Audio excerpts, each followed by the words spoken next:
ನಮಸ್ತೆ ಎಲ್ಲರಿಗೂ. ನಾನು ಕಾವ್ಯ. ನನ್ನ ಕುಕ್ ಆ್ಯಂಡ್ ಚಿಲ್ ಚಾನಲ್ಗೆ ಸ್ವಾಗತ. ಇವತ್ತಿನ ರೆಸಿಪಿ ಸಿಂಪಲ್ಲಾಗಿ ಮಾಡುವಂತಹ ಪಾಲಕ್ ಪನ್ನೀರ್ ಪಲಾವ್. ಇದನ್ನು ನಾವು ಬ್ರೇಕ್ಫಾಸ್ಟ್ ಆಗಿ ಅಥವಾ ಲಂಚ್ ಆಗಿ ಹೀಗೆ ಯಾವಾಗ ಬೇಕೋ ಆವಾಗ ಮಾಡ್ಕೊಳ್ಬೋದು. ತುಂಬಾ ಈಸಿಯಾಗಿ ಹಾಗೂ ಟೇಸ್ಟಿಯಾಗಿ ಮಾಡ್ಕೊಳ್ಳೋ ಅಂಥ ಪಲಾವು.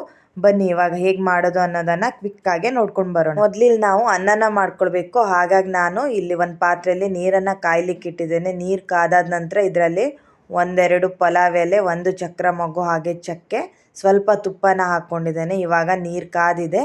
ಇದಕ್ಕೆ ಇವಾಗ ನಾವು ತೊಳೆದಿಟ್ಟಂತಹ ಬಾಸುಮತಿ ಅಕ್ಕಿನ ಹಾಕ್ಕೊಂಡಿದ್ದೇನೆ. ನೋಡಿ ಇವಾಗ ಒಂದು ಕುದಿ ಬಂದಿದೆ. ಅನ್ನ ಕೂಡ ಇಲ್ಲಿ 70% ಬೆಂದಿದೆ.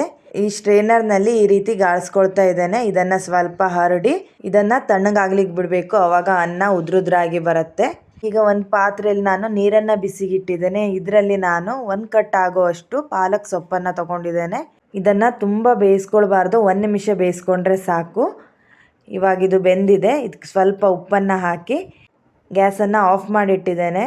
ಇದನ್ನು ಇವಾಗ ಒಂದು ಬೌಲಲ್ಲಿ ಐಸ್ ಕ್ಯೂಬನ್ನು ಹಾಕಿ ಅದರಲ್ಲಿ ಹಾಕ್ಕೊಳ್ತಾ ಇದ್ದೇನೆ. ಇದು ಮತ್ತೆ ಓವರ್ ಕುಕ್ ಆಗಲ್ಲ, ಹಾಗಾಗಿ ಅದರಲ್ಲಿ ಹಾಕ್ಕೊಂಡಿದ್ದೇನೆ. ಇವಾಗ ಇದು ತಣ್ಣಗಾಗಿದೆ. ಒಂದು ಮಿಕ್ಸರ್ ಜಾರಿಗೆ ಹಾಕ್ಕೊಂಡಿದ್ದೇನೆ. ಪಲಾವ್ ಫ್ಲೇವರ್ನ ಇನ್ನೂ ಸ್ವಲ್ಪ ಹೆಚ್ಚು ಮಾಡಲಿಕ್ಕೆ ಇದರಲ್ಲಿ ಸ್ವಲ್ಪ ಪುದೀನ ಸೊಪ್ಪು ಜೊತೆಗೆ ಸ್ವಲ್ಪ ಕೊತ್ತಂಬರಿ ಸೊಪ್ಪು, 2 ಹಸಿಮೆಣಸಿನ್ಕಾಯಿನ ಹಾಕಿ ಇದನ್ನು ಇವಾಗ ಗ್ರೈಂಡ್ ಮಾಡ್ಕೊಳ್ಳೋಣ. ನೋಡಿ ಈ ರೀತಿ ಪೇಸ್ಟ್ ಥರ ರೆಡಿ ಮಾಡ್ಕೊಳ್ಬೇಕು. ಇವಾಗ ಒಂದು ಪ್ಯಾನನ್ನು ಇಟ್ಟು ಇದರಲ್ಲಿ 1 ಟೀ ಸ್ಪೂನ್ ಆಗುವಷ್ಟು ಎಣ್ಣೆನ ಹಾಕಿ ಇದರಲ್ಲಿ ನಾನು 100 ಗ್ರಾಮ್ ಆಗುವಷ್ಟು ಪನ್ನೀರನ್ನು ತೊಗೊಂಡಿದ್ದೇನೆ.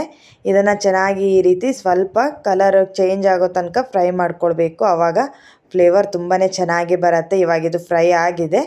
ಈಗ ಇದೇ ಪ್ಯಾನಿಗೆ ಸ್ವಲ್ಪ ಎಣ್ಣೆನ ಹಾಕಿ 1 ಟೀ ಸ್ಪೂನ್ ಜೀರಿಗೆ, 1 ಪಲಾವ್ ಎಲೆ, 1 ಚಕ್ಕೆನ ಹಾಕಿ 1 ಈರುಳ್ಳಿನ ಈ ರೀತಿ ಚಿಕ್ಕದಾಗಿ ಹೆಚ್ಚಿ ಹಾಕ್ಕೊಂಡಿದ್ದೇನೆ. ಇದನ್ನು ಚೆನ್ನಾಗಿ ಈ ರೀತಿ ಫ್ರೈ ಮಾಡ್ಕೊಂಡಾದ ನಂತರ 1 ಟೀ ಸ್ಪೂನ್ ಆಗುವಷ್ಟು ಶುಂಠಿ ಬೆಳ್ಳುಳ್ಳಿ ಪೇಸ್ಟನ್ನು ಹಾಕಿ ಇದನ್ನು ಚೆನ್ನಾಗಿ ಫ್ರೈ ಮಾಡ್ಕೊಳ್ಬೇಕು. ಇವಾಗ ಇಲ್ಲಿ ಚಿಕ್ಕದಾಗಿ ಹೆಚ್ಚಿರೋ 1 ಟೊಮೆಟೊನ ಹಾಕ್ಕೊಂಡಿದ್ದೇನೆ. ಇದನ್ನು ಕೂಡ ಚೆನ್ನಾಗಿ ಫ್ರೈ ಮಾಡಿಕೊಂಡು ಇವಾಗ ಸ್ಪೈಸಸ್ನ ಹಾಕ್ಕೊಳ್ಳೋಣ. 1 ಟೀ ಸ್ಪೂನ್ ಧನಿಯಾ ಪುಡಿ, 1/4 ಟೀ ಸ್ಪೂನ್ ಅರಿಶಿನ ಪುಡಿ, 1/4 ಟೀ ಸ್ಪೂನ್ ಅಚ್ಚ ಖಾರದ ಪುಡಿ, ಜೊತೆಗೆ ಸ್ವಲ್ಪ ಗರಂ ಮಸಾಲ, ಸ್ವಲ್ಪ ಚಿಕನ್ ಮಸಾಲಾನ ಹಾಕ್ಕೊಂಡಿದ್ದೇನೆ. ಇದನ್ನು ಹಾಕಿ ಚೆನ್ನಾಗಿ ಫ್ರೈ ಮಾಡಿ ಇವಾಗ ಸ್ವಲ್ಪ ಉಪ್ಪನ್ನು ಕೂಡ ಹಾಕಿ ಒಂದು ಸಲ ಮಿಕ್ಸ್ ಮಾಡ್ಕೊಳ್ಬೇಕು.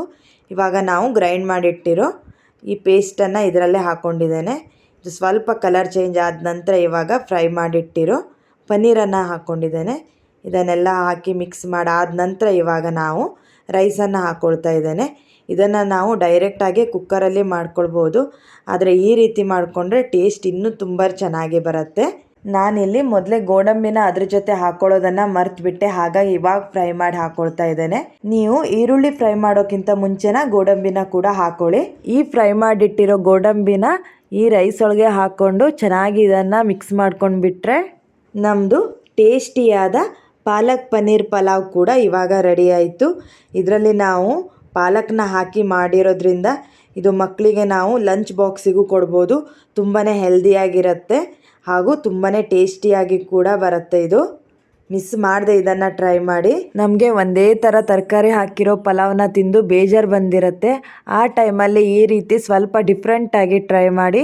ಇದು ನಿಮಗೆ ಖಂಡಿತವಾಗ್ಲೂ ತುಂಬಾ ಇಷ್ಟವಾಗುತ್ತೆ. ಇದನ್ನು ಈಗ ನಾನು ನಿಮಗೆ ಮೊಸರು ಬಜ್ಜಿ ಜೊತೆ ಸರ್ವ್ ಮಾಡಿ ತೋರಿಸ್ತಾ ಇದ್ದೇನೆ. ಈ ಪಲಾವ್ಗೆ ಈ ಮೊಸರು ಬಜ್ಜಿ ತುಂಬ ಒಳ್ಳೆ ಕಾಂಬಿನೇಷನ್ನು, ತುಂಬಾ ಟೇಸ್ಟಿಯಾಗಿ ಬರುತ್ತೆ. ಇದು ಮಿಸ್ ಮಾಡದೆ ಇದನ್ನು ಟ್ರೈ ಮಾಡಿ. ಇದು ಮಧ್ಯಾಹ್ನದ ಲಂಚಿಗೂ ಕೂಡ ತುಂಬ ಒಳ್ಳೆ ರೆಸಿಪಿ, ಹಾಗೆ ಕ್ವಿಕ್ಕಾಗಿ ಕೂಡ ಮಾಡ್ಕೊಂಡು ಬಿಡ್ಬೋದು. ಏನಾದರೂ ನಿಮಗೆ ಈ ರೆಸಿಪಿ ಇಷ್ಟವಾದರೆ ಪ್ಲೀಸ್ ಇದನ್ನು ನಿಮ್ಮ ಫ್ಯಾಮಿಲಿ ಫ್ರೆಂಡ್ಸ್ ಜೊತೆ ಶೇರ್ ಮಾಡಿ, ಸಬ್ಸ್ಕ್ರೈಬ್ ಮಾಡ್ಕೊಳ್ಳಿ ಹಾಗೂ ಕಮೆಂಟ್ ಮಾಡಿ. ಆದಷ್ಟು ಬೇಗ ಇನ್ನೊಂದು ಒಳ್ಳೆ ರೆಸಿಪಿಯೊಂದಿಗೆ ನಿಮಗೆ ಸಿಗೋ ತನಕ ನಿಮಗೆ ಧನ್ಯವಾದಗಳು.